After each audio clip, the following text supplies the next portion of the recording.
La femme candidate que je suis a besoin du soutien, de tous les soutiens institutionnels et tous les soutiens politiques et évidemment financiers et matériels pour pouvoir arriver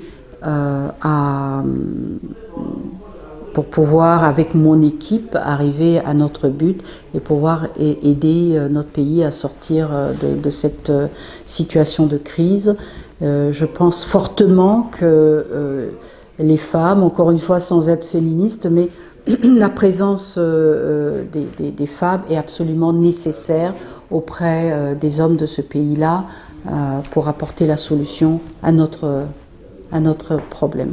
Je pense que ce qui est incontournable en République centrafricaine par rapport à ce qui nous arrive aujourd'hui, il serait absolument nécessaire d'organiser une conférence nationale souveraine, mais dans les normes, c'est-à-dire ne pas faire juste une petite rencontre sur 3 jours, mais quelque chose qui va durer au moins 1 mois et au plus 3 mois, parce qu'il est nécessaire d'aller au fond des problèmes. Le problème centrafricain est très profond et pour nous permettre à tous les Centrafricains de participer à cette conférence-là et de trouver une solution en commun, il est nécessaire d'organiser ça sur 3 mois. Et c'est seulement, je pense, à partir de cette conférence nationale souveraine que nous arriverons tous d'un commun accord à désigner une quinzaine de personnes, pas plus, 20 maximum, avec des profils très précis, avec des profils pointus.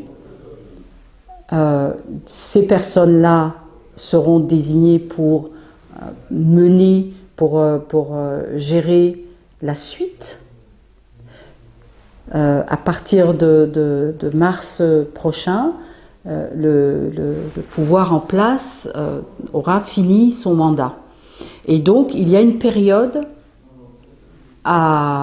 qui va être très délicate. Donc, je suggère qu'à partir d'une conférence nationale souveraine, nous ayons 15 à 20 personnes professionnelles capables de gérer cette période-là et d'aplanir tous les roadblocks pour nous permettre d'organiser des élections acceptables par la suite. Et il n'y a que comme ça que nous arriverions à sortir de cette situation-là. Donc ça, c'est ce que je suggère.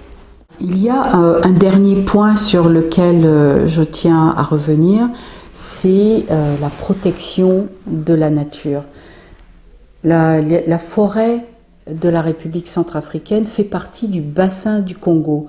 Or, il se trouve que ce bassin du Congo est le 2e poumon du monde, et après l'Amazonie.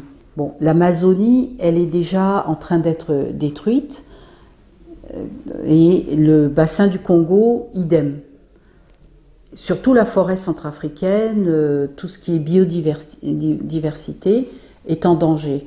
Aujourd'hui, nos éléphants sont massacrés. Aujourd'hui, nous n'avons plus de rhinocéros en République centrafricaine, alors que nous en avions.